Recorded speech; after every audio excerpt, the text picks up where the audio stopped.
Welcome to the Trashcats Trashcast. I'm Richard. I'm Steven.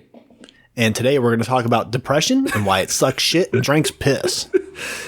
Dude, that warm-up song, the Kenny Beats and Zach Fox freestyle, the I Got It's Depression. so fucking good. Oh my god, so funny, man. Shoutouts to mental illness.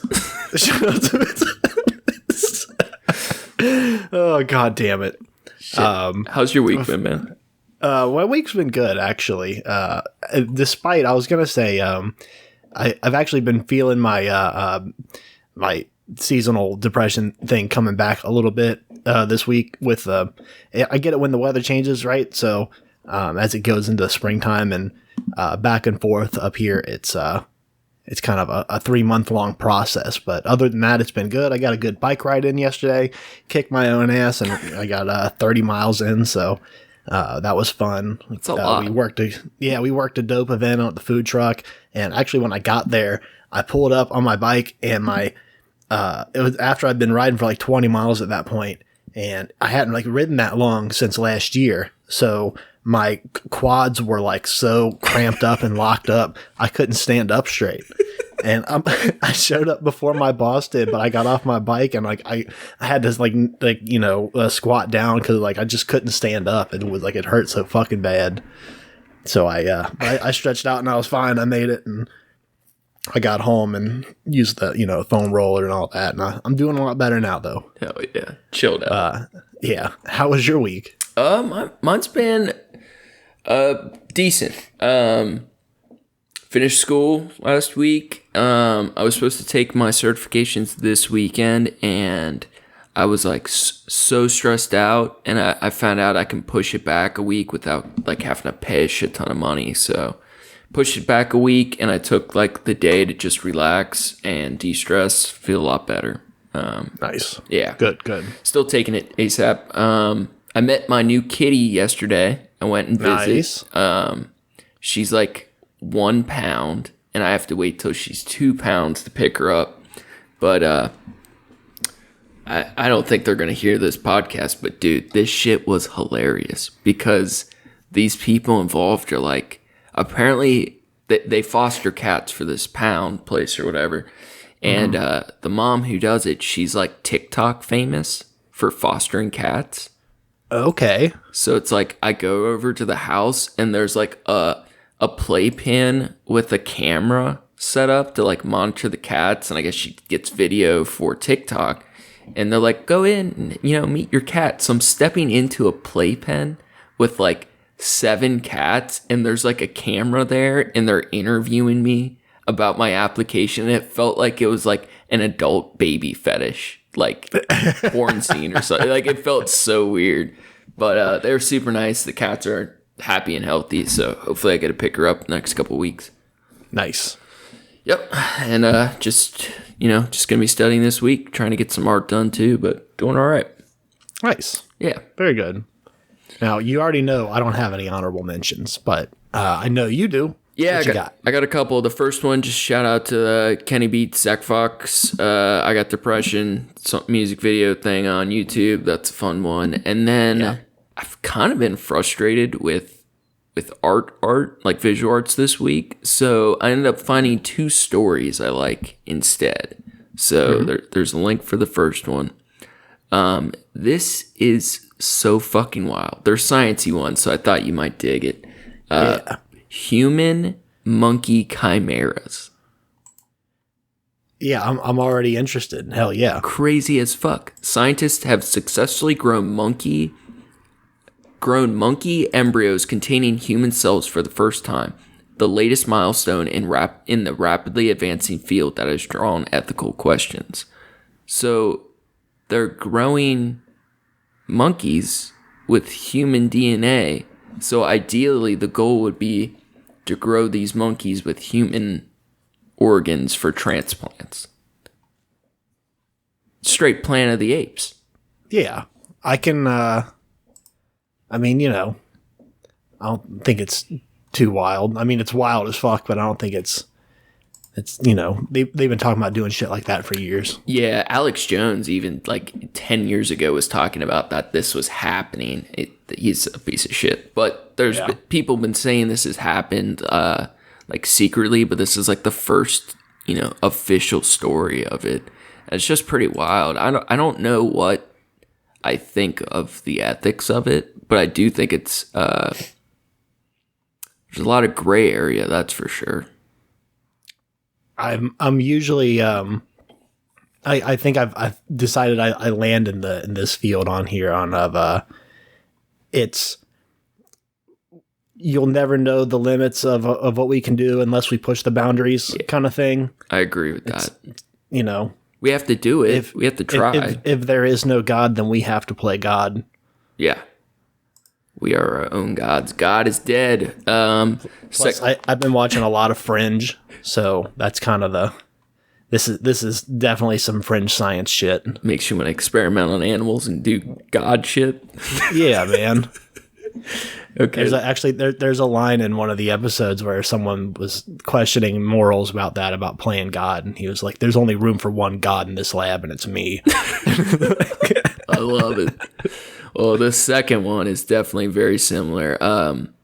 We talked about Neuralink in our what episode was it? The Glitch World. Oh yeah. What is it called? Something about the Matrix. Yeah. How can we forget our simulation theory episode? Yeah, simulation theory. So, Tesla owner Elon Musk said in an interview late Sunday that a monkey has been wired up to play video games with its mind by the Neuralink chips.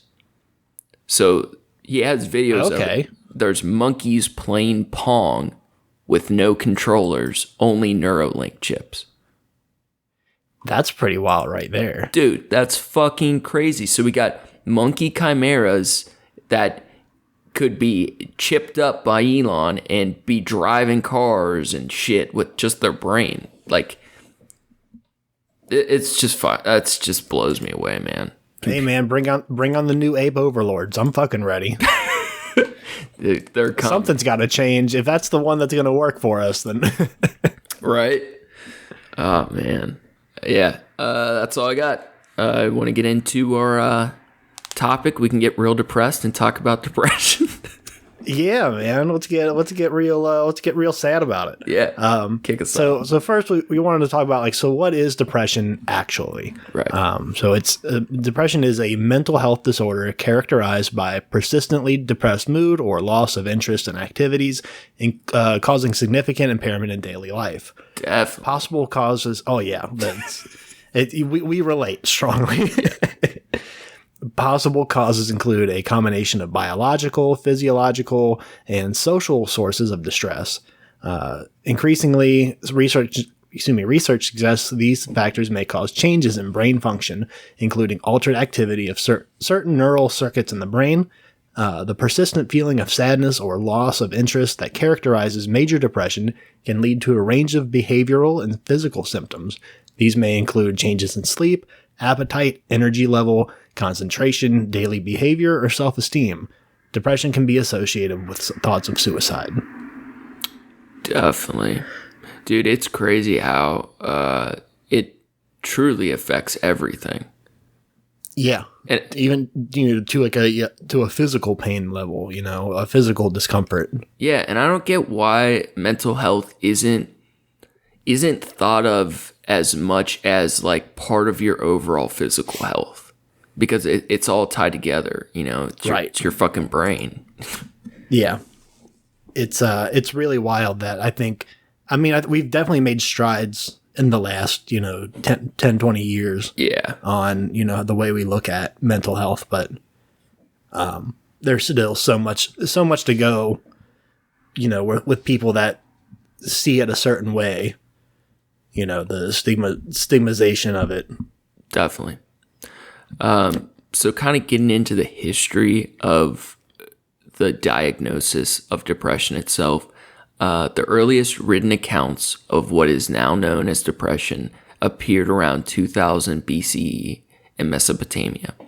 In these writings, depression was diagnosed as a spiritual a spiritual ailment rather than a physical condition.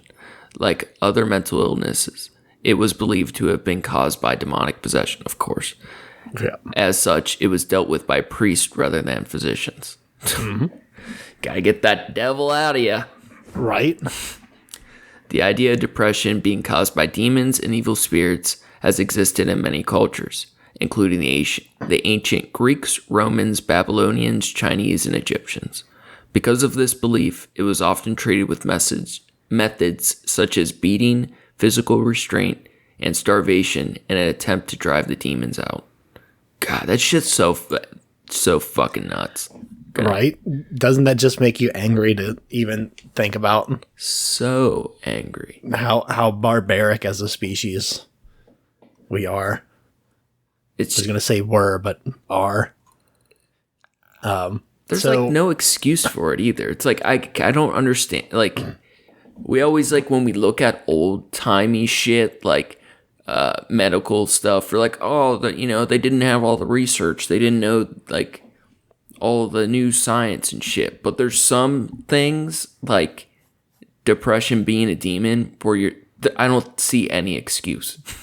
No, it was because someone with power that worked for, a church or, not a church in, that time period, but, the priest rather, said, oh, this is the will of God. Right. People hear God and they stop trying to find a new meaning for it. Until, ancient Greeks, they started categorizing what's called melancholia or melancholy.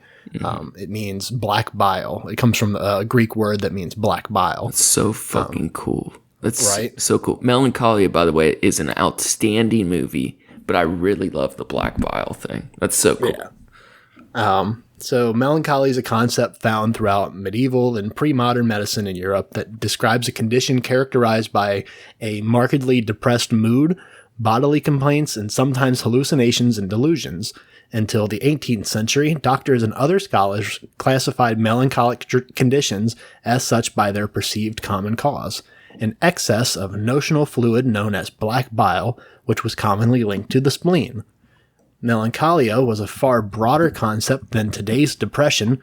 Prominence was given to a clustering of the symptoms of sadness, dejection, and despondency, and often fear, anger, delusions, and obsessions were included. During the 18th century, the humoral theory of melancholia, the humoral meaning the black bile and like it comes from fluid in your body, was increasingly being challenged by mechanical and electrical explanations. References to dark and gloomy states gave way to ideas of slowed circulation and depleted energy. Slowed circulation, that's an interesting one. I kind of like that idea.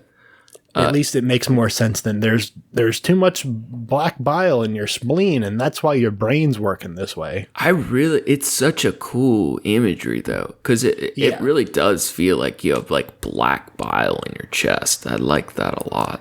Right. During the 18th and 19th century, depression came to be viewed as a weakness. I think it still often can be looked at as a weakness. A weakness in temperament that was inherited and could not be changed. The result of these beliefs was that people with this condition should be shunned or locked up. Doctors began to suggest the idea that aggression was the root of the condition. That's kind of cool. Yeah. The depression lepers. Get over there, you sad fucks. Round them up. Get the sad people the fuck out of here. Dude, before we get too far, I do think there is something to, this sounds insensitive, but I think there is something to the weakness part. As a person who spent a lot of my life very depressed, I do think there's an aspect of it that is a weakness. I don't think it's the person's fault, but it's the type, it can be, but I do think it's the type of thing that's it's a type of handicap. Yeah, or you're just not strong enough for what you're facing in the world. And that doesn't mean you're doing something wrong, but I think there's aspects of that are true.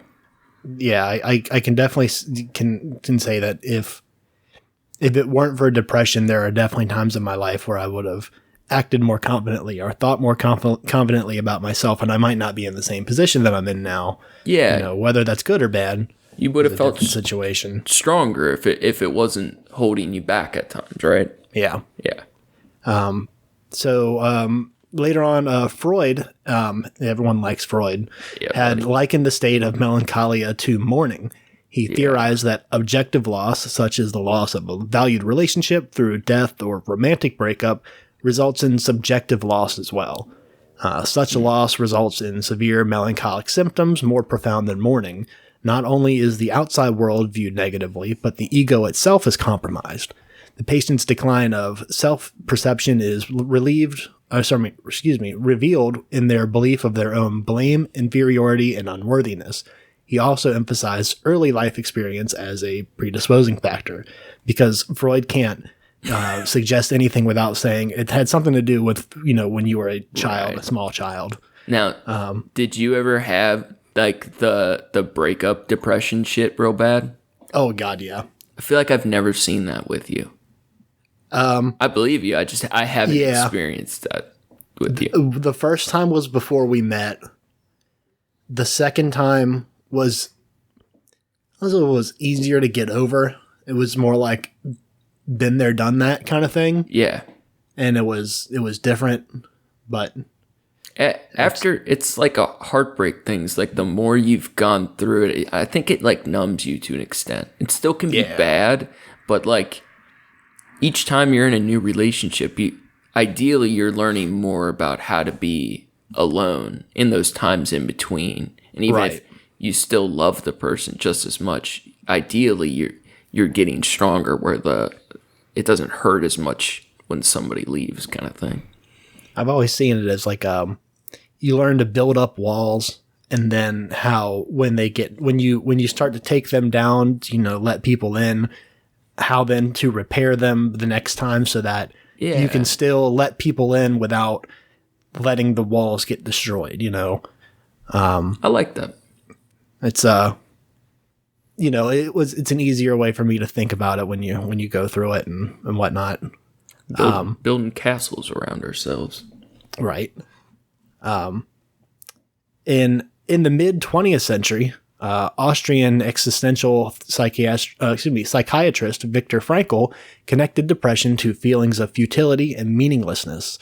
Frankl addressed the feeling of an existential vacuum associated with such feelings, and may be particularly useful for depressed adolescents. Real quick, I'm pretty sure, I'm assuming it's the same dude, but Viktor Frankl is the author of that book, Man's Search for Meaning.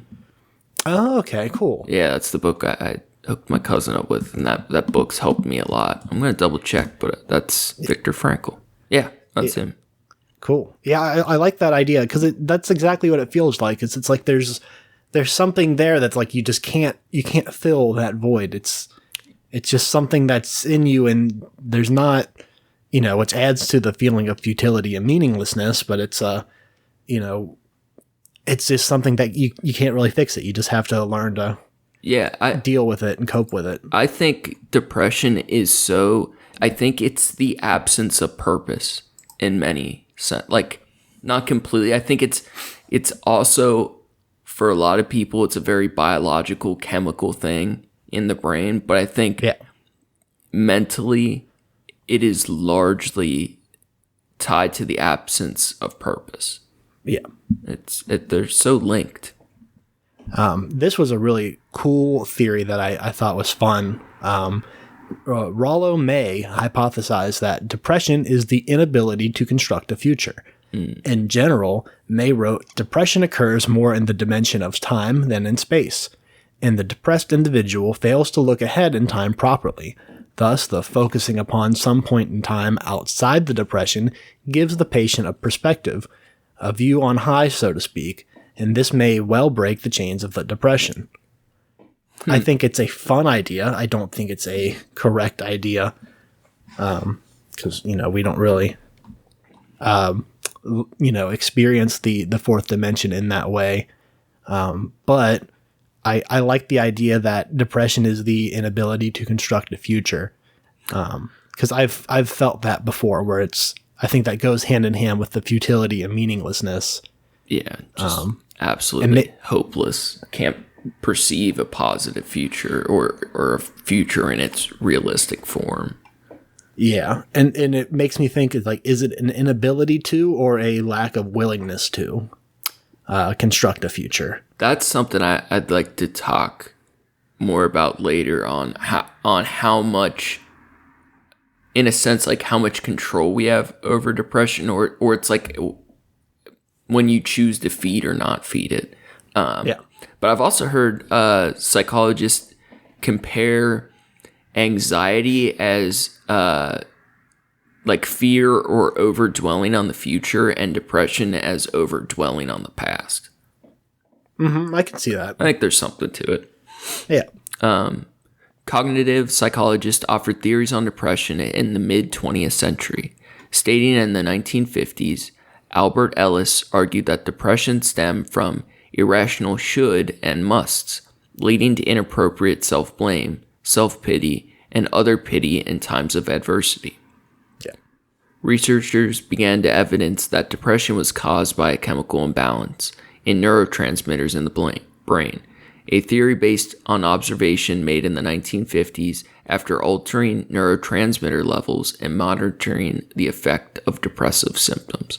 And we definitely, with today's science, are know exactly what these imbalances are and what causes them to extend, and all these different medications that affect it. It definitely is it's a very real thing in the brain. So let's talk about some of the treatments over the many years. Yeah, these are fun. Some of these are fucking buck wild. During the Middle Ages, religion, especially Christianity, dominated European thinking on mental illness, with people again attributing it to the devil, demons, or witches. Exorcisms, drownings, and burnings were popular treatments of the time. Many people were locked up in so-called lunatic asylums. The madhouse. Right? During the Renaissance, witch hunts and executions of the mentally ill were still quite common. However, some doctors were revisiting the idea of mental illness having a natural rather than a supernatural cause. Some people were thinking outside the box. Yeah. In the year 1621, Robert Burton published Anatomy of Melancholy, in which he outlined the social and physiological causes of depression, such as poverty, fear, and loneliness. In this book, he made recommendations like diet, exercise, travel, purgatories to clear purgatives. Purgatives, or I think that's how that's. I get it now. Yeah. To clear toxins from the body, bloodletting, of course, and I will put a little asterisk next to that. I think there is something to bloodletting in a different sense.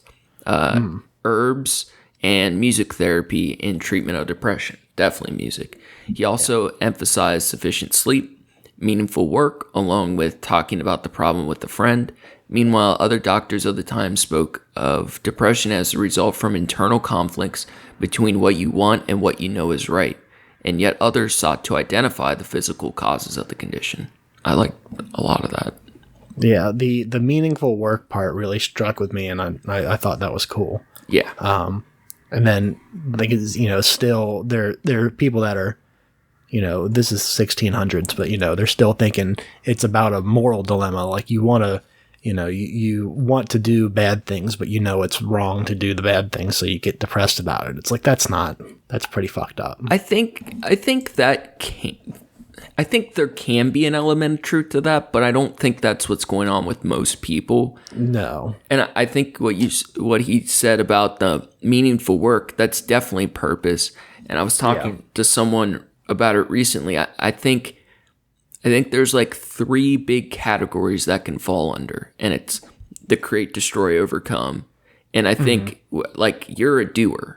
You're both a creator and a doer, but I think you lead more to doing. Like, you like working with your hands and like having experiences. You like the creation part too, but you like doing things a lot. And that's definitely overcoming. I think I kind of fall into both categories as well, but I think I end up going more with the create part because I don't like doing a lot of things. I think you're a little more outgoing with that. And then there's some people that are just the chaos destructive, but that's kind of more rare. Next one was treatments during the 18th and 19th century included water immersion, which means staying underwater for as long as possible without drowning, some David Blaine shit, and using a spinning stool to put the brain contents back into their correct positions. Yeah, that sounds like it would fucking suck. Additional treatments include enemas, horseback riding, and vomiting. Oh my god, dude! If you could do all those in a day, that sounds like a wild day, bro. Get a full enema and go horseback riding. Dude, so much of that shit was like so barbaric, like especially like they did it a lot for depression too. What is it, lobotomies? Like that shit, they just like murdered or like brain deaded so many people. Yeah, that's crazy. So the mainstay of treatment that's recommended now is usually medication, talk therapy, or a combination of the two. Increasingly, research suggests that these treatments may normalize brain changes associated with depression. So definitely talk to somebody, look into medication. There's a lot of different stuff out there. So, what do you have any things that help you a lot? Usually talking about it is enough for me. I don't take medication or anything. I recently have started taking this SAMI supplement thing. But like from what I understand, like the effects, work strongest after a couple of weeks. And usually my depression comes in for like 1 or 2 weeks at a time and then fades. And then, I get like short bursts of it. That makes it harder to notice. Yeah. I'll talk about that in a little bit, but it's not as easy to treat that way. Yeah. The two biggest, I've been in therapy for over like 4 years, whatever. And that's definitely very important, especially if you have like the right person to work with. But like the two main things I have control over, and I know you feel the same, it's like definitely working out. Yeah. Like every fucking day or as often as you can, that it makes like, I don't feel okay until I do something physically to like switch that like imbalance in my brain.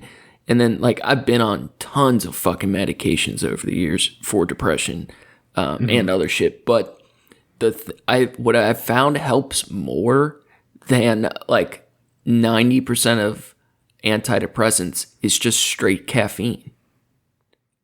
Really? Yeah, dude. Like, like the antidepressants, they affect everybody differently, but it's often kind of it lowers the peaks and it shallows the valleys and kind of keeps you more even keel. But it kind of, for very depressive people, it's kind of like a gray mode. Like you're fine, but you're just kind of like zombie grayed out, But if I like force myself to have, and I'm sure there's unhealthy aspects of it, especially if you're doing like sugary energy drinks and shit all the time, which I've on and off struggled with. But like if I'm dosing myself intentionally with caffeine at certain times, like it gets me out of bed and it makes me want to do something like working out. That stimulatory effect is like way more beneficial for my depression than other medications. Yeah. Wow. And it's not looked at enough as a treatment for that, To say it just occurred to me the meaningful work thing, like the purpose thing. Yeah. That usually that's a huge push for me when I'm feeling the depression shit, because I usually do the thing where, you limit yourself to like give yourself like 1 or 2 tasks to do that day. Yeah. Like, checklist. Just make it really simple for yourself and, don't go too hard on yourself. And that kind of stuff makes it easy. Like, whether it's like just go to the store, get groceries today, whether I finish, do the meal prep and whatever, I could do that tomorrow. That's fine. I'll, get one step done today, or, go to work, get through it, come home. that's another one. It's like, okay, cool, I can do that. I can do that one thing. Yeah, those like, do you do the daily calendar lists and stuff with Yeah. it? Yeah. That helps me. I didn't really get into that till sobriety shit, but that's helped me a lot. It's just writing down everything. Yeah. Tell me about some new cool modern treatments. Yeah, there is all kinds of shit. Some of it that works better than others. Talk therapy's kind of like, there's definitely changes in approaches to talk therapy, different groups, different behavior modification things, but talk therapy's always kind of been like the standard, and it definitely, for some people more than others, it is very helpful. But there's been all kinds of new developments in modern technology with the treatments as well. One of the big ones is transcranial magnetic stimulation, TMS. And this is something I had considered doing for a while. I know people that have, and it can work really well. It doesn't always, but TMS is a non-invasive procedure that uses magnetic fields to stimulate nerve cells in the brain to improve symptoms of depression. TMS is typically used with other depression treatments. Used when other depression treatments haven't been effective. It is one of the more extremes to go through. Like, I think the electric shock stimulation where they zap your brain. Yeah. Like, that still is sometimes used for depression, like in extreme cases. And it's not, it has all the stigma of the old days because so much shit went wrong with it and they did it to people against their will and all kinds of things. But it really can be used in a way that is most often safely done under the right circumstances. But when that's like the very, very extreme and rare situations for depression. But a lot of times, if someone's tried a lot of things that don't work, TMS, the magnet shit, is like one of the later stages or later things you can do. And you go to a treatment where they run like a magnet thing around your head, and it just is like, kind of feels like a humming sensation. But for some people, it has like miraculous effects. A lot of times people do have to, like, you do like it's like a session a day for like a month and a half, and it's like a couple hours. And then a lot of people, if they don't do like maintenance treatment, sometimes the effects kind of wear off, but it helps a lot of people. Yeah. It's a bummer that it's got to be like that, but if it works for people, then fuck, that's cool. Yeah. It's if shit's pretty extreme, it's an option at least. Another big one that's going around right now is esketamine. I think people just call it the ketamine treatments. Yeah. And there's a couple different forms. Some people go into an office every so often and they get an IV of ketamine. And ketamine, it's a sedative, but in high doses, it has like some psychedelic effects. Like, you fall into the K-hole, you can't move, but it can make you trip out too. And you have these like little trips in a doctor's office, and it has amazing effects on depression. And now they have little portable nose sprays. Yeah, that's the one I had seen. Yeah, doing like some research here. Inhalers and shit. So Dr. John Crystal was one of the pioneers of ketamine research in the country, calls it a game changer. With most medications like Valium, the anti-anxiety effect you get only lasts when it's in your system. That's very true with benzos, which are more often for depression or for anxiety, and it really isn't a good treatment to begin with. Mm-hmm. When the Valium goes away, you can get rebound anxiety, definitely. When you take ketamine, it triggers reactions in your cortex that enable your brain's connections to regrow. It's the reaction to ketamine, not the presence of ketamine in the body, that constitutes the effects. And we've also seen this with studies with MDMA, mushrooms, different psychoactive things, that not many substances on the earth help you regrow brain connections and shit. Yeah. And some of these psychedelic drugs do, especially when they're done safely and in the right way. And unfortunately, we should be so much farther in our study, research, and understanding of these drugs' effects. But during the 70s, all the big, I forget the big law that passed it, made all the drugs fucking illegal. It slowed down all this legitimate research as well because of the war on drugs. And we're finally starting to kind of get back into truly understanding some of this shit. I did want to mention this one study. So I'm sure you've heard of, the 2 rats in a cage, or sorry, 1 rat in a cage, and you have 1 cup of water, and you have 1 cup of water with cocaine, right?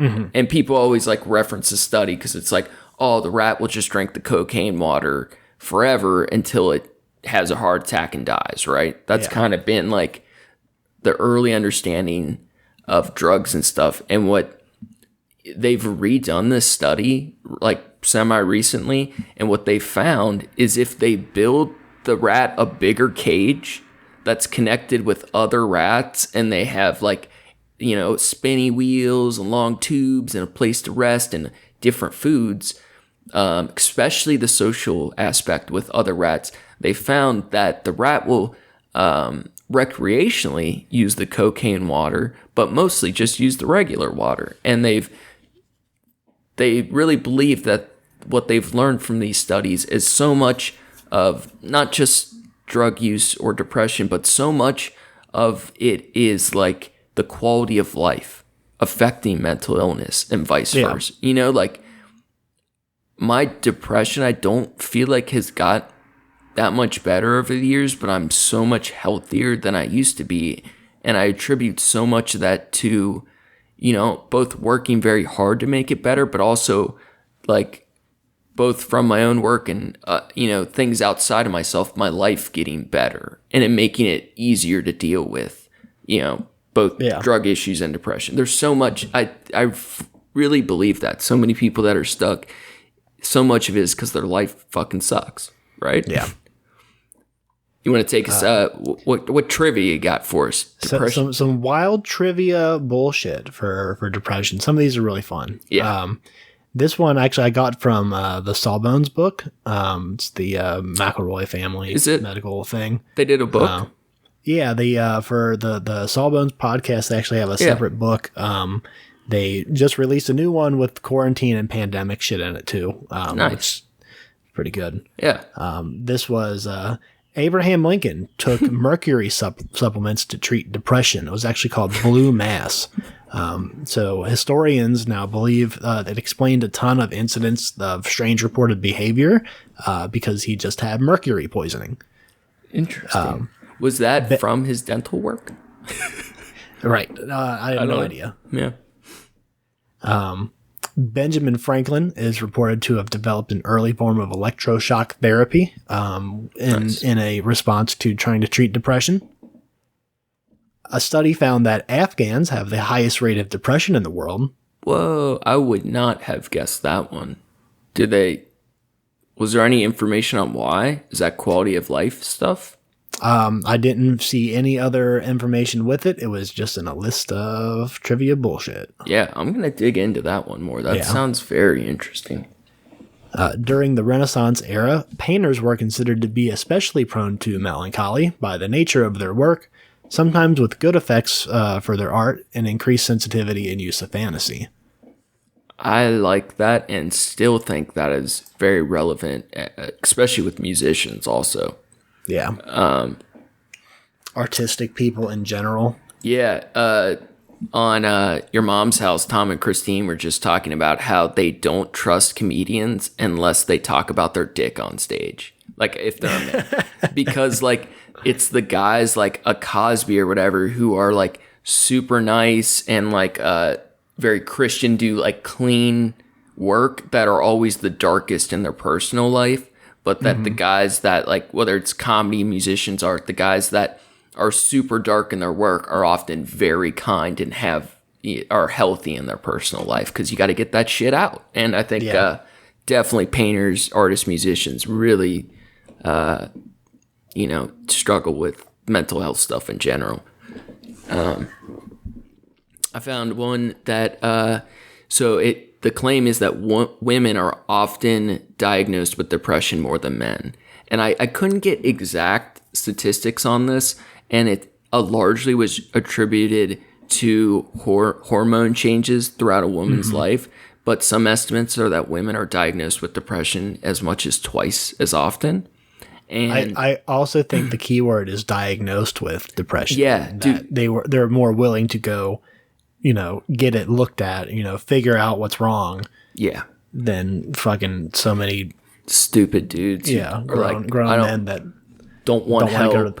Don't want to go to the fucking doctor. Yeah, don't want to take care of their own shit, and it's like so fucking stupid. Handle it on your own because you're strong shit's so stupid. Right.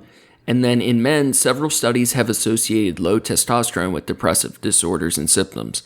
For example, middle-aged men with low testosterone are more likely to experience depressive symptoms compared to those with normal testosterone levels. And this is very, very true. And a lot of guys, I think, as they go through these type of things, don't want to admit it or find out if their hormones, testosterone levels are causing these things. And there's an inherent link and sometimes it's hard to tell what caused what, because you could be super depressed and it caused lower testosterone, or you could just have low testosterone and it caused depression, but they're definitely linked. Regardless of gender, it can be really hard to tell what's going on with their own bodies, and getting access to supportive mental health care, it is way more difficult than it should be, but we all deserve it. Somebody I respect a lot, they always say that our mental health issues are not our fault, but they are our responsibility. And I think that's really true. That's really good. It's so unfair, but it's the truth. And we didn't want to be I don't know, I don't think we're offering solutions. It's just us discussing it. I don't think we're the best advocates for mental health, and we didn't want to now that Steven's a doctor and everything, we don't want people taking our fucking chuckle fuck advice. Right. I was like, whoever would fucking listen to us are fucking idiots anyway. But if you want help, reach out to the people around you. Ask for help and do what you need to do to get the help you deserve. Life sucks. Don't let it be worse than it has to be. A fucking men to that. You got to reach out. The squeaky wheel gets the oil. Right? That's right. Damn right. So we're going to kind of take a turn and we got the facts out of the way. Now we're going to talk about our own experiences with depression, mental health, whatever. What do you got going on? Do you got depression? How long you been dealing with it? What's wrong with you? What's wrong with me? Where do I start? Yeah. So growing up, I learned of what depression and bipolar and stuff was with my dad, actually. I'm pretty sure, I'm not sure if he was actually diagnosed with bipolar, depression kind of stuff, but he definitely, struggles with it, and seasonal affective disorder is really strong with him. And I knew about it from a young age because of that. I didn't notice symptoms in myself until I was maybe 10 or 11, but it wasn't I didn't really latch onto it. It was just oh, these are, I didn't recognize that that's what it was until much later. I just remember it being 10 or 11 and seeing patterns of, mild anxiety and some, I don't know if it was even seasonal depression. I wasn't paying enough attention back then. But I definitely had some, depression shit. And some of that also could have been hormonal fucking, puberty shit, but coming of age. Yeah. So they didn't seek any kind of diagnosis. It wasn't anything strong enough for that. Were these what felt like moments of depression? Were they dark thoughts or were they negative emotions? I think it was kind of dark thoughts. I definitely had a shitty self-esteem. There was a lot of feelings, probably around around 11 or 12 ish was when I think I first had my first like suicidal thoughts. Yeah. It was never enough that I would like actually act on them. But they were definitely present. The thing, was always like, I have, and I thought about this the other day too. I always realized that the motivation for me to not commit suicide was always my family and friends and like people that I know that care about me that would have to deal with that I don't want to do that to, rather than the, self-preservation on my own, which is fucked up separately. But I think I feel like that's probably true for most people that go through that, Definitely.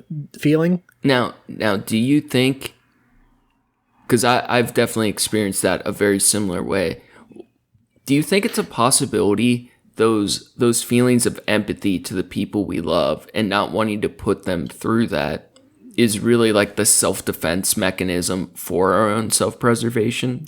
Yeah, I think that's true too. It's confusing. It's very confusing. It's, chicken and the egg thing, but I think that it's fair to say that, that's the fear of it, Yeah. You don't, that's a big step to take, to pull the trigger or, do whatever you're going to do. And there's, an obvious fear about dying that it's easier to mask with, well, I don't want to do that because, what would happen, with these people. And instead of saying, well, I can't do this because I'm afraid to, it's the easier way to say that's, it's more about the family, which it's not that it's not about the family, right. But no, that's. Yeah, I get exactly what you're saying. I know you've probably heard me say this before, but it's such a cheesy metaphor, whatever, but I really feel like suicides are like pulling the pin out of a hand grenade, and it's just a bomb, and whoever's closest to you just gets ravaged the most, and it affects the world in ways like you don't even realize. It ripples outward. Yeah. So like I said, I around 10, 11, 12, I was, starting to see patterns in lack of motivation, low self-esteem, stuff like that. Kind of on and off until around 17 or 18. I partied a lot during the years prior. So around 17, 18, I really actually started to recognize the pattern as seasonal affective disorder. Like realized that it was happening at a certain time every year kind of thing. Not that I wouldn't get spurts of it otherwise, like, other places in my life, but I always get it every, year around this time kind of thing. That's so interesting that yours is really tied in with the seasonal aspect of it that much. Yeah. It's nice because it's predictable. Yeah. To a degree. It's like I've said it before, it sucks up here because it goes back and forth between, hot and cold so often. People joke about the right. Michigan spring doesn't exist. It's just you have full spring, and then you have fall spring, and then you have summer. It goes back and forth. It gets hot and cold so many times that it triggers it. Yeah, it fucks with me a little bit up here. What was Canada worse when you were in Toronto? No, not really. I know they have like super high suicide depression rates because it's gray so often. Yeah. It was mostly cold and snowy until it was summer. I don't remember a whole lot of back and forth, at least not the year that I was there. Now, have the lights helped you at all? Have you tried that? You're talking about like the UV sun lamp kind of things? Yeah. No, but I feel like that might actually not be good for me. Only because, like getting sunshine definitely helps, but it's because it's when it goes from being gray and shitty to being nicer out that I start to experience it. What? Yeah, exactly. I didn't realize that. That's interesting. and I could be wrong. It could be like that. It's been so long that it's been gray that now I'm starting to feel it. But that doesn't explain it going back and forth during that period. Right. That's at least, the pattern that I've recognized is like when it goes from cold to warm. And then like once it's been nice for, a week or so, I'm fine. I get over it. But that's usually when I get it. Is it so extreme that like the first sunny day out of winter is like it affects your mood? Or is it more like it creeps up? It usually creeps up. Typically, I don't even notice it for the first couple of days. I'll realize that I'm just like really lethargic and I complete lack of motivation, and that'll be my hint. If it lasts more than sometimes you just have shitty days, so yeah. I let it go, and then like by the end of the second or third day, if I'm still in that funk, that's when I realize, okay, this is my depression. I should take steps to deal with it. And like I said, the steps are usually just like make checklists for myself. I usually make checklists for myself anyways, but like make separate ones that are like, the small tasks and stuff I can do. And, drink more water, make sure I'm eating properly. Self-care stuff. Yeah, exactly. Do stuff for myself. It's never like above moderate. It's, very mild usually. It's just, I get some of the sadness effects of it, but it's so much more of the just lack of motivation. And it's like, I don't feel like a lazy person. Of course, everyone, you are not. You want to, take time to do stuff. And when I do take time to relax, like I fucking chill. Like today I didn't do shit. Fuck yeah. Well, also, I'm hurting head to toe, but, my mom was feeling it too. She busted her ass yesterday doing a workout, and she went back out and did another workout today. Gangster. So yeah, she's badass. But yeah, it's so much of a lack of motivation that I can't, I just don't want to do anything. Even if it sounds fun, it's like, I don't want to fucking do anything. Yeah. But like I said, it's usually like just bursts of a week or two at a time. And it's like over a 3 to 4 month period that I get it. And then some years it's less and sometimes it's more. The 1 year that there was 1 year I didn't get the symptoms. I didn't get my seasonal depression at all. And I didn't even realize it until, later on that year, it dawned on me. And it was the year after my grandparents died. And it was a really sudden death. It was really, traumatic how they both died. And it was like in November, end of November. And I think it was because I was so depressed already until, that point that I didn't catch that back end wave of it. I was kind of waiting for it and, to a certain degree, but I tried not to think about it. And then it just never happened. And I ended up trying to get back into a, regular schedule. Yeah. Well, you went through a more acute and extreme situational depression or mourning kind of thing. But it was, it was back to its normal bullshit after that. Right. So, other than that, like I said, it's easily managed for me. It sucks sometimes, but I feel like as far as depression cases go, I know that I got the luck of the draw on that one.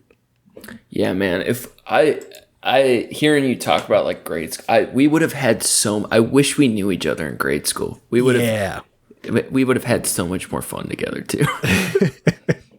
But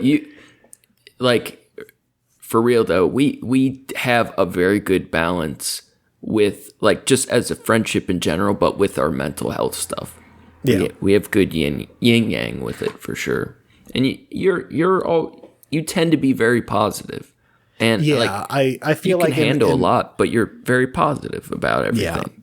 Yeah, I think I'm surprisingly optimistic despite myself. Yeah. I'm Can't help very, it. yeah, my natural inclination is to be hopeful and think positively. Although if I spend too much time to think about it, then it's like, the doom and gloom and like, why does it any of this fucking matter? Right. Kind of shit. But it's, it helps having a positive outlook on life. I think definitely makes a difference. Definitely does. There's always that metaphor, like which version of yourself are you going to feed today? The good version or the bad version? Man, this squeaky wheel gets the oil. We're full of good, bad, and squeaky wheels. Whichever one's screaming at me today. Oh shit. So tell me about your experience with depression. Yeah, my experience with mental health has been long and exhausting. And kind of preface it, I'm doing better than I've ever been. I'm doing pretty good right now. But growing up, I can see that actually lately in you. Like you just seem like you're in a better headspace. I mean, even so with different. dealing with the stress of school and everything, I feel like you're handling it in a stronger way than I would have expected you to be, Yeah.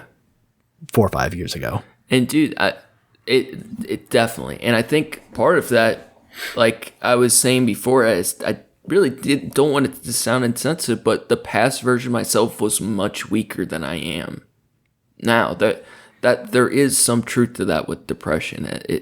Whether the depression is your weakness or your weakness is causing depression, as you learn to handle it better and you get stronger and you can face more better.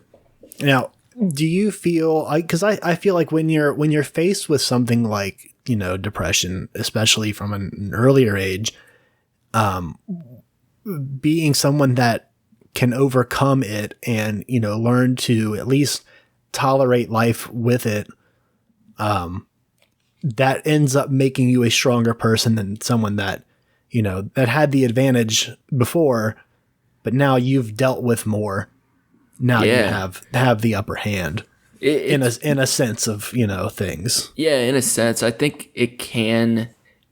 I think it also can be a vulnerability at times. We talked about this on one of our episodes a little bit, just in the sense of like with death stuff. Like I'll get into it more in a bit, but I've overdosed and died a shit ton of times, and then it's like it becomes easier to face life when you're finally in a good headspace because you've gone through so much of your other dumb shit, Right. That and what was I gonna say? I had another point, but anyway, I'll remember in a sec. But like as a kid, like I didn't know I was depressed as a kid. I had no idea what was going on, but I remember like even like my earliest memories, like so many of them are like sad, but there's like no reason, like no real reason, but like questioning of myself for the world and shit. Like I have all these weird memories of like looking at the moon and it being sad, and you're like, and pretty, because it's like through your, a child's memory where you're like, oh, it's so big, and you're like, but why are we here, kind of shit. But going to Catholic school stuff, like I was so brainwashed with God stuff, and like I remember like first grade wanting to leave the world. Like, why would I want to be on earth if heaven is so much better? And like having very naive thoughts of like, oh, I'm just gonna jump off the big slide so I can go die and go to heaven. And then like, you start learning more in your religion class. It's like, oh, you commit suicide, you don't go to heaven. You're like, fuck, now I'm stuck here. Like, what kind of a torture world is this? Just There's like no fast pass to heaven, Steven. Apparently not. And so just like as a kid, I know it was depression because there are all these suicidal thoughts and stuff, but I didn't understand them at all. And they were like such naive thoughts because I just didn't understand what I was going through. And I feel like because I was artistic and introverted, and my life was like well taken care of by my parents, that people didn't think I was sad. So it was just like, I just seemed weird, but I like felt very sad and confused. When I picture, I just wanted to throw this out there because I thought about this when you mentioned jumping off the slide of the playground and stuff. So I'm picturing a little Steven, and of course you still have all your tattoos and shit. And I'm picturing you realizing like, well, fuck, I can't kill myself. Maybe if I can trick one of these kids into killing me. Like, gonna hatch a plan at recess today. Just stick it like right here in the back of the neck. Gotta come up with a scheme to get into heaven today. Now little Billy's got to go to therapy for the rest of his life. He's gonna go to juvie. But at least Steven got to heaven. That's all that matters, right? So little Damien out here on the playground. Son of the devil.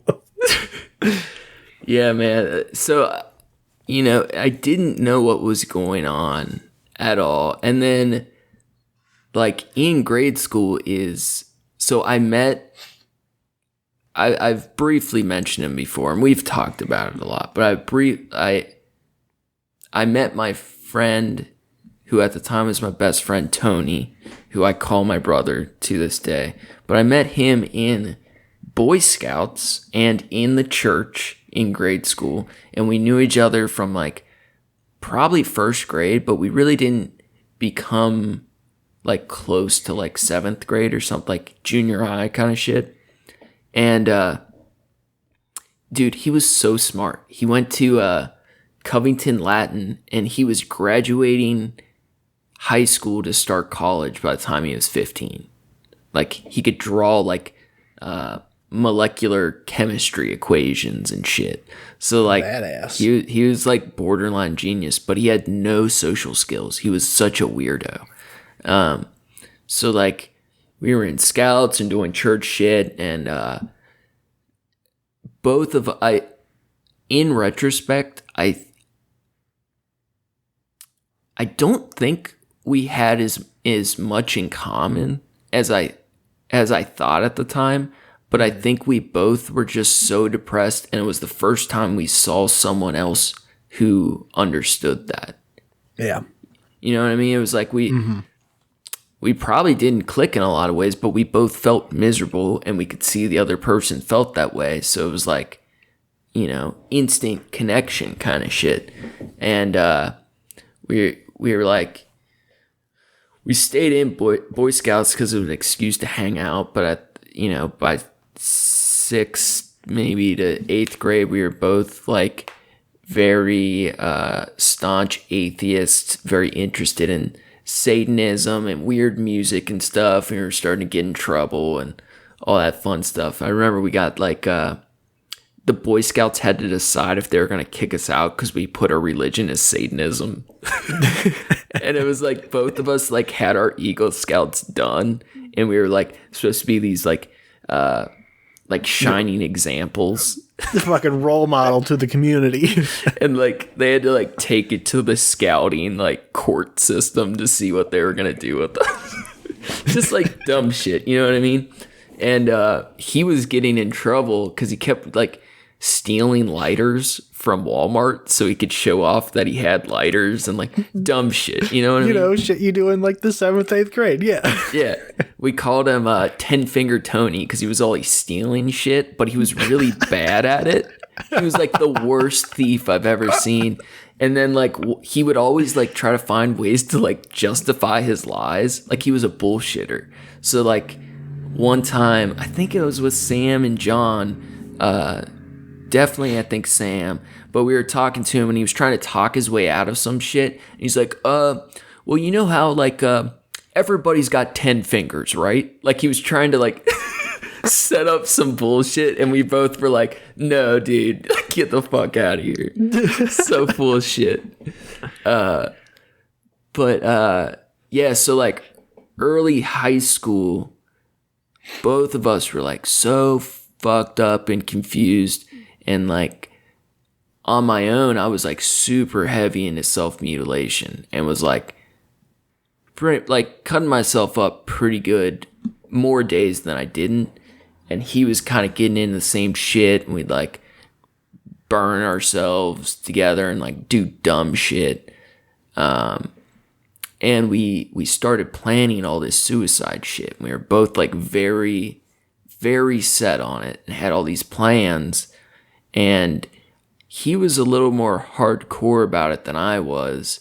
But we started like planning how we'd shoot up our schools, and like started wearing Columbine t-shirts to school every day. It was like so crazy because it's like we were so open about it. And it's like, how did I don't, not so much my parents because they were really trying, but like all the other adults that were in my life, I kind of don't fully understand. Because I feel like if I saw a kid doing all the things that I was doing, I would be like very worried. You know what I mean? But I think, I think you kind of get away with a lot when you're artistic. Yeah. So like, he's just expressing himself. Yeah, exactly. It's like I'm expressing my intent to murder you. You are also like kind of the black sheep of your family, I think. So very much. The rebellion thing would be a strong like, oh, there's just rebelling against the family, and the church, and the. And I'm the oldest, so they didn't know. They like my younger siblings got a very different experience growing up than I did in a lot of ways. Mm-hmm. So like throughout high school, we're like crazy. I hadn't gotten into drugs yet, but at that time, like freshman year, whatever, like I was extremely suicidal and remained so for a long time. But like I started getting interests in other things like girls and drugs and different things that like as miserable and as suicidal as I actually was, I was starting to find like, music, art, like starting to find interests. And because Tony, I think, struggled so much with the social stuff, like he just creeped girls out or like didn't fit in around like a music scene. It just didn't work right. And it was just like me, him, and Sam. We were just like always together. Like we all were like so close. And then going into sophomore year, we were at some like church festival kind of thing, like just lurking about like goth kids, you know what I mean? Mm-hmm. And he was like saying some like he would get super manicky and like spazzy, and we got in an argument about something, and I just needed like to get space from him, and I like was just walking around doing my own thing. And I think a lot of it was like looking back, I think he was really set on his path, and I think he was angry at me for looking like I was trying to not be as miserable, but he was really locked in. And we're at this festival or whatever. I just remember him walking up to me and like, it wasn't even like a fist. It was probably more of a slap, but he just like clocked me across the face. And then he walked off. And that was the last time I saw him. We were supposed to start school the next week, sophomore year. And I think within like a day or two, he ran away from home, and it was all over the news. And, people were having us do searches in the woods because he like was a survivalist. We fully believed he could survive in the woods for quite a while if he wanted to. And I remember me and Sam talking, and I remember us both thinking like, yeah, he's already dead. Like just, we knew it. And at the time I was so angry with him. Like I was like, fuck him. I don't give a shit. And I remember Sam being probably a lot more empathetic than I was. And we were both worried, but it was whatever. It's too much to process when you're, 15 or whatever. Exactly. And then like a week goes by. it was like a couple days go by, the cops pick us up, and it was so goofy. It was like me, Sam, and our buddy Evan, and they rounded us all up in the morning, and we're all in our pajamas, and we're going downtown to be interrogated about our missing friend. And like I remember wearing pajamas. It was so weird. And there was at one point we're like going up the elevator to these interrogation rooms, and there's like the strong smell of weed in the police building, and this big black cop looks at us and he's like, "I know y'all boys smell that." And it was one of those things, like if I mentioned that to any of them, we would all still laugh, because it was like, it's like a weird dream. You know what I mean? Like, Yeah. it's just those weird things you remember. But he, like, this cop had a sense of humor, was trying to like make us laugh, but we're like scared to death. Like, I don't know why our parents let us go. But that's when the cops, they like took my computers and shit. Like, they really, somebody had said something and thought there was involvement, or we knew something. And like my computer had like anarchist cookbook, meth instructions, bomb instructions, all like sitting on the desktop. And I got the computer back fine. They never said anything. They might have tapped it or some shit. Fucking wild. It was so wild. I thought I was going to get in so much trouble. And then like a couple days go by, and like 2 days before sophomore year starts, they found his body. It was super fucked up, decomposed and shit. And he drank chocolate milk with antifreeze, which was like so typical. Like, we thought it was really funny. We're like, this motherfucker. Cause like, is that where blue milk came from? 100%. Yeah. Me and Sam, like, especially after Tony's death, that like really bonded us, you know, like you're saying with family and stuff. Like, once you experience a suicide like that, as much as how bad it is, and it makes you want to go even more, like, you see how it affects everybody, and it makes it harder. So, years later, me and Sam were doing art projects called Blue Milk. That was really fun. But yeah, like, so 2 days before school, we found out or whatever. It was right before school. And then like later that week is when I slammed that kid's head against the locker. Yeah. But, yeah. So my impression was like terrible before that. And then, Tony died. I managed, you know, like me, John, Sam, and a couple of our other friends. It was super, super heavy for a long time. And it's drastically altered my life. And for a long time after that, I mean, it affects me till now, but for the couple years following it, it was like super bad. And I remember like having some of those weird, because I wasn't into drugs yet, but like having the hallucinations, the sleep depression, like deprivation, and things getting like super weird. And in a way to cope with that, you know, like I started trying different antidepressants and therapies and shit like that. And eventually, you know, I found out that heroin and opiates and drugs and shit worked a lot better. Yeah. And a lot of people like regret getting into drugs and stuff. And I have no regrets at all. Heroin and drugs saved my life 100%. You know, it fucked up my life for a long time, but it's what allowed me to like get through enough time to figure those problems out later. I think a strong disclaimer is that that's not going to be the case for most people at all.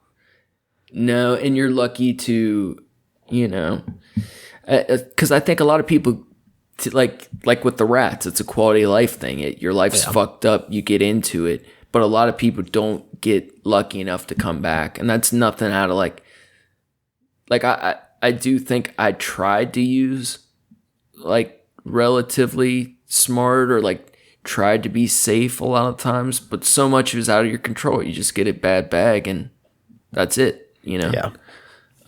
So in a lot of ways I got lucky, lots of overdoses. I definitely like, I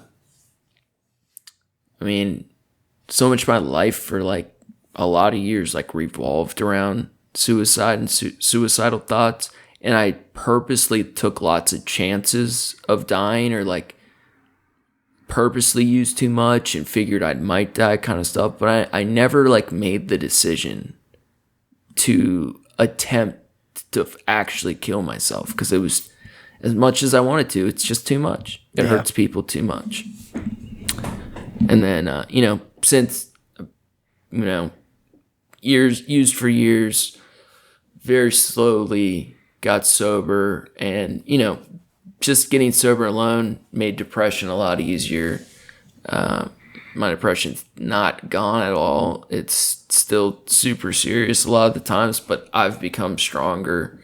I figured out better ways to deal with it, and just like a rat, my quality of life got better. Like a rat does. Survivors, fuck. You know what I mean? Yeah, it's so I've known about Tony, like, just, it wasn't much longer after I met you that you had mentioned him, and I've heard you mention him a lot. It wasn't until earlier this year when we talked about the locker, the kid you hit into the locker, that I realized how soon or how recent it had been to before. Right, like before we met. Yeah, like the way that I thought, the way that you had described it when we were younger was like, this happened when you guys were kids, like little kids. If it's weird, man, because it would have been like a year before I met you, and it felt, by even just 1 year, it felt like it was so long ago. And honestly, I might have said shit that I didn't even know. I feel like I was. So many of these memories are hazy. Like, I'm sure Sam might hear this someday and he'll be like, "You're wrong about this." Like, all right, well, we get fact checker Sam in here to call us out on our bullshit. But you're right. It was like a year before I met you, and it was like I needed so bad to get out of the school I was at, and I was at school with Sam, and I felt so terrible for leaving him, and our friendship could have ended there. Between me and Sam could have really have ended there, and it was kind of hard to figure it out sometimes. But I think we both really needed each other to get through that, and we managed to stay close. Absolutely. And I wanted him so badly to come with me to school, and we all. If Sam would have been at SCPA, dude, I tried, but I had I never even had walked into SCPA before going there. Like I did walk in there to do like an art interview thing and like show some portfolio shit, but I had no idea what the school was like, what I was going to do there. I wasn't allowed to drop out of high school, and I couldn't be at the place I was at anymore. So I just ended up at SCPA, and it was like, SCPA for me was so terrible at the time, but it was the best. I think it was the best thing that could have happened. I mean, it was where I met, people like you that changed my life, kind of shit. It's the reason the Trashcats exists. Yeah, because of SCPA, for sure. Because of Miss Thompson, brought to you by the Thompson twins. Oh man, and in such a weird way, like. To that point, like, Tony really has altered my life so much. Like, shit wouldn't have gone this way unless he did. The Thompson twins. Trashcats brought to you by Tony. Man, dude, like, we had talked about it on one of the episodes. Like, I feel like everybody deserves to have things get better, or like, I don't know. We were struggling on a debate between if some people were not made for this world or not. And I just think no matter, I wish he would have been okay, that I could have helped him more, or like understood what was going on better. Right. But I think no matter what, that's what he was going to do. And as I've like came to peace with it, I'm just, I feel relief in knowing he got relief. You know what I mean? Yeah. Yeah.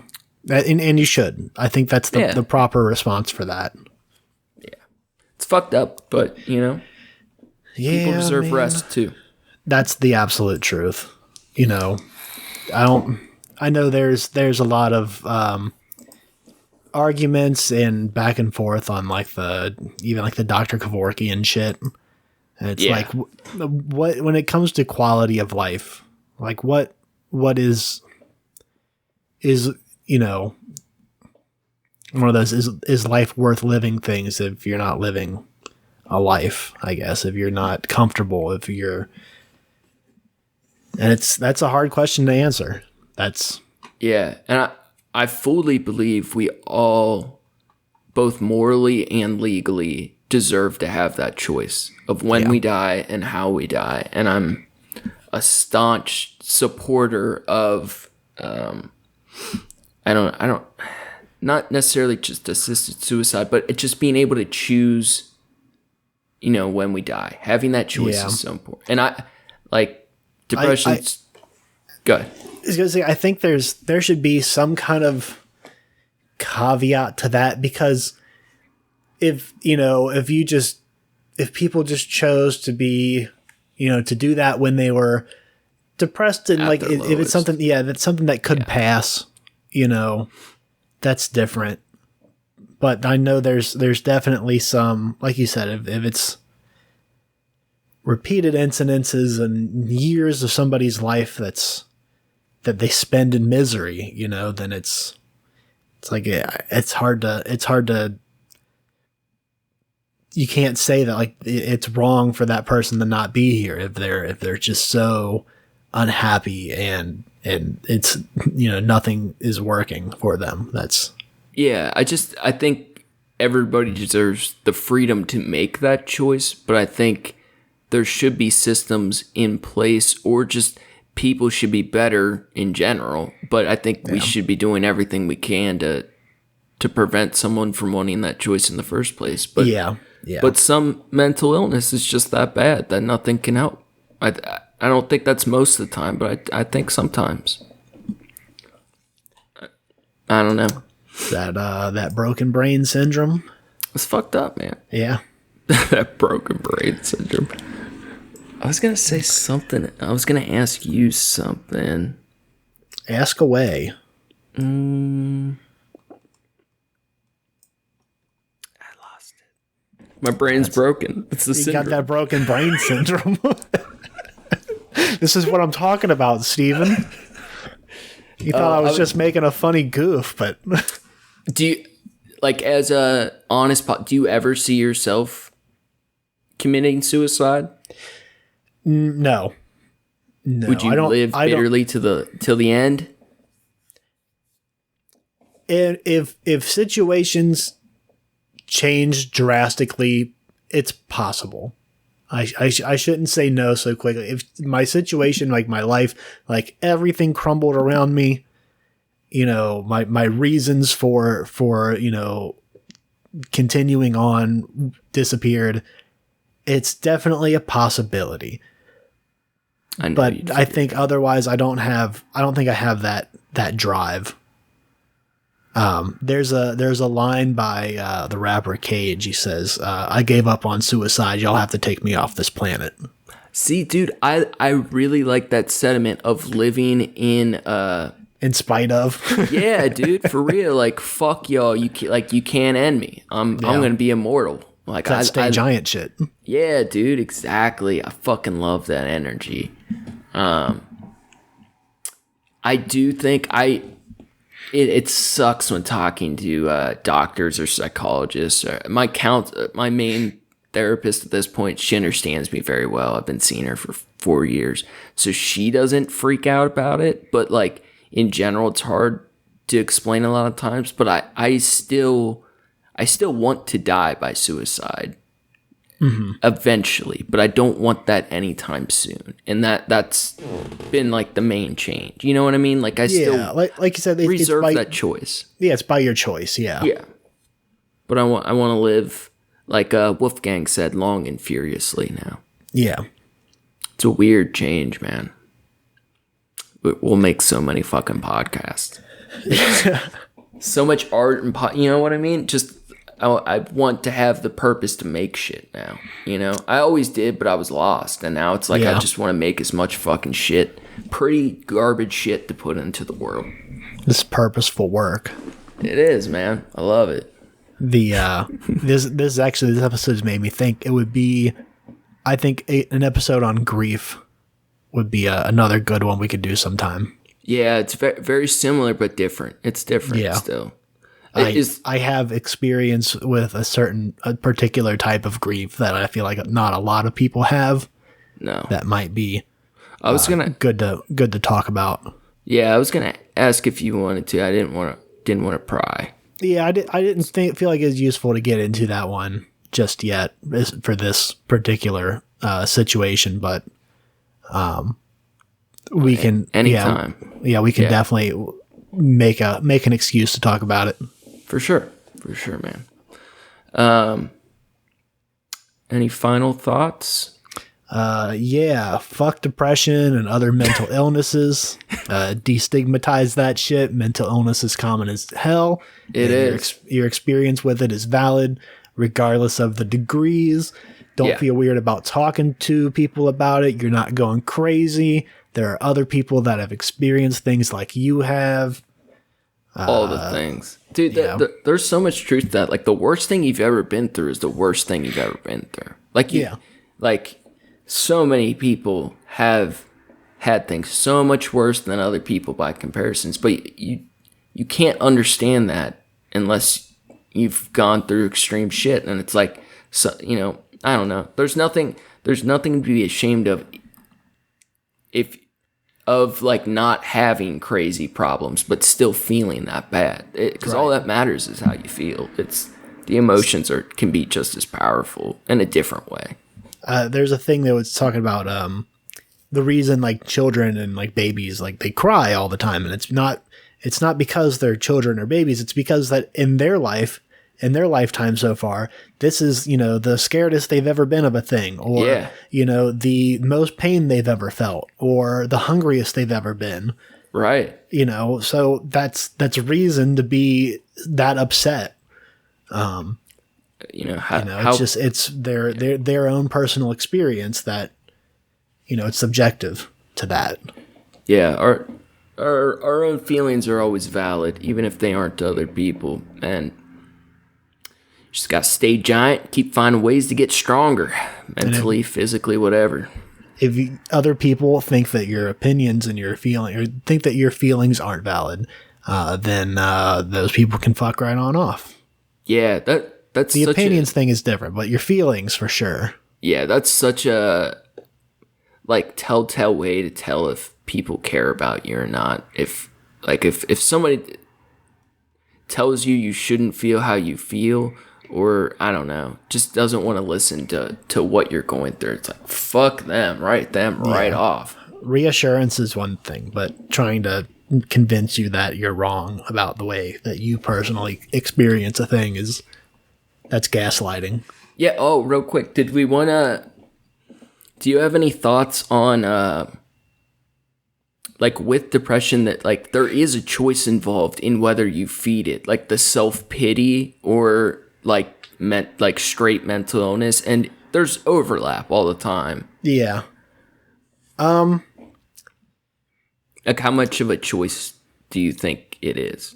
I think it's different for everybody. But. Yeah, I was gonna say I think that's different for everyone. I feel like I have enough purpose personally that makes it easier for me to, you know, not feed it, to deprive it as much as possible. But like I said, I feel like I have very mild symptoms compared to most other people that most other examples you read about of depression. So I feel like that's also kind of plays into, you know, my mind state when thinking of that. I think that people that have depression that don't have other outlying factors, you know, it might be easier for them to make that choice as well.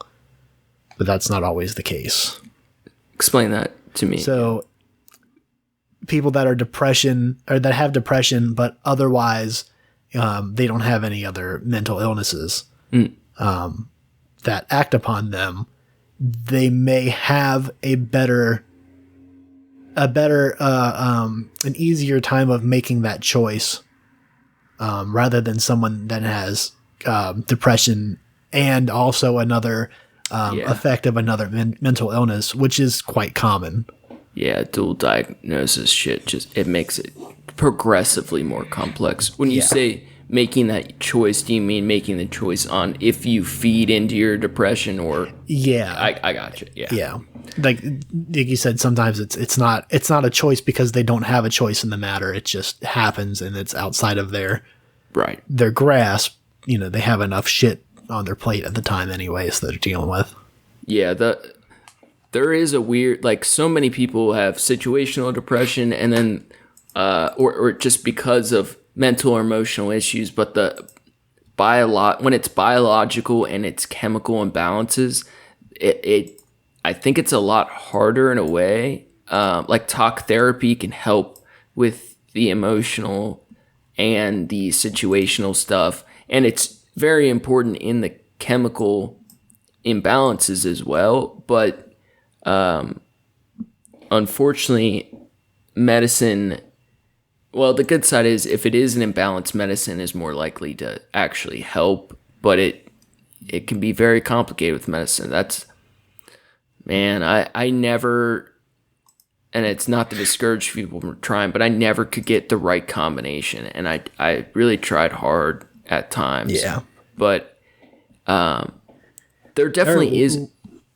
There's a lot of different testimonies for all the different medications, and I've heard good things about good things and bad things about all of them. So everybody's different, and you have to try it. I know there's so many people in my life still that I fucking love to death and are my people, but like every time you talk to them, they're sad or they're always self-pitying. They're never willing to try anything to make it better. Mm-hmm. And that constant negative energy is like fucking poison.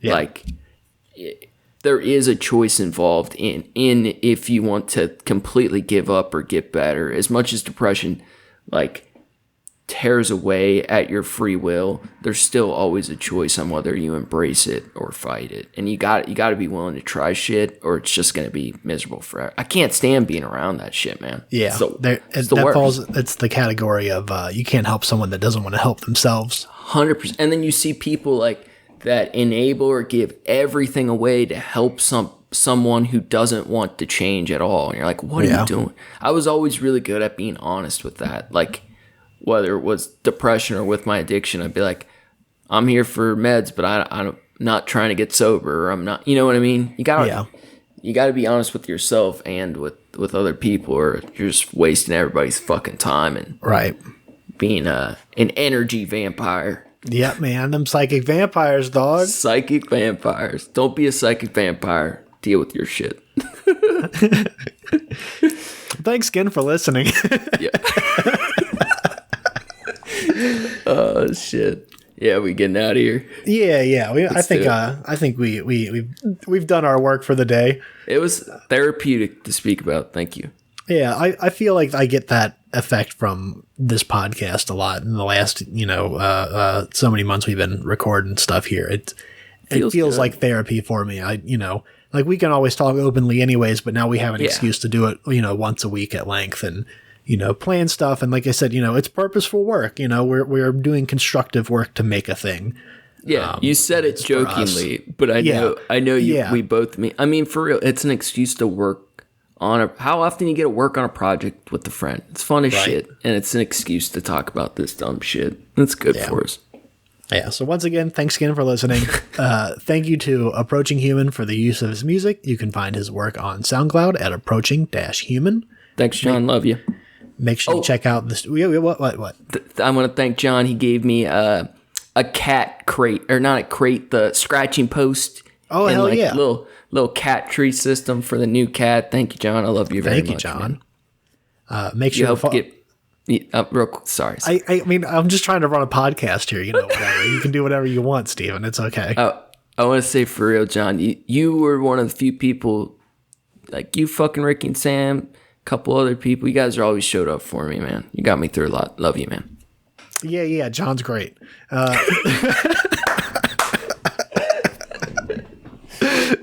love it. Make sure to check out the show page, Trashcats. Trashcats on Instagram for news and art from the show. I love you, John. I'm sorry. No, that dude. I don't know you that well, but I love you by association. That bastard listens to comedy podcast on double speed because even his comedy has to be efficient. Jesus, that's a psycho, right? He listens to our podcast on double speed. John, you're banned from the podcast. I'm take it all back. He listens to Bill Burr on double speed. Who does that?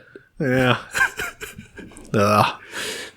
Oh, sorry. Trashcast on Instagram. I already said that part. I got through that one already.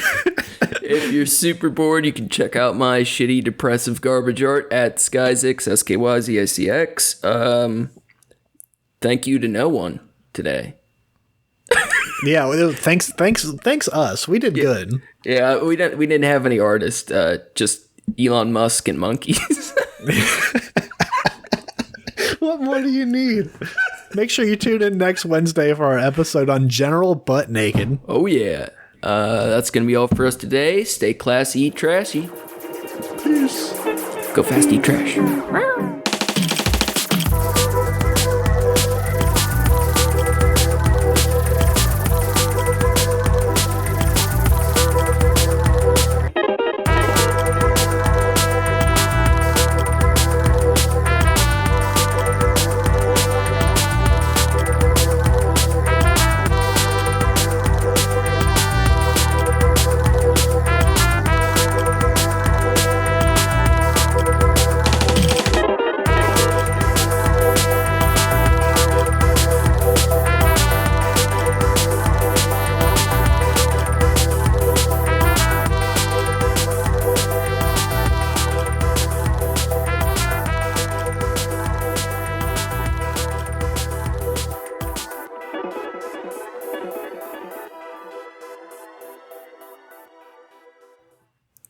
That was glorious.